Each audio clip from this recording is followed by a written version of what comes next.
يا هلا متابعيني، حياكم الله. اليوم راح اسوي لكم مكرونة بالشاو العماني والاقبان. طعم خيال اللي يحب المكرونة. طبعا راح يكون ألذ مكرونة. اول شي في البداية زيت زيتون، حطيت بصل. بعد ما حمست البصل لمدة دقيقة على نار متوسطة، ضفت معي الفلفل الحلو والفلفل الحار، وبعدين حطيت مشاكيك العمانية، وبعدين حطيت كريمة الطبخ، وبعدين راح أبدأ أحط البهارات.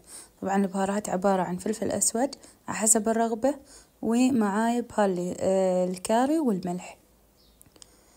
بعدها راح أضيف المكرونة اللي سلقتها مسبقا وأقلبهم مع بعض، وبعدها راح أحط الأقبان اللي موجودة معاكم، سواء الجبن السائل أو الجبن المثلثات أو الكيرة، أي اللي موجود معكم من الأقبان حطونها في المكرونة، بتطلع لذيذة. وتخلوها تتسبك تقريبا مدة 3 دقائق، وأنا حاولت أصور لكم كذا ما أقدر عشان تشوفوا الكمية اللذاذة، وقربوها وعليكم بالعافية.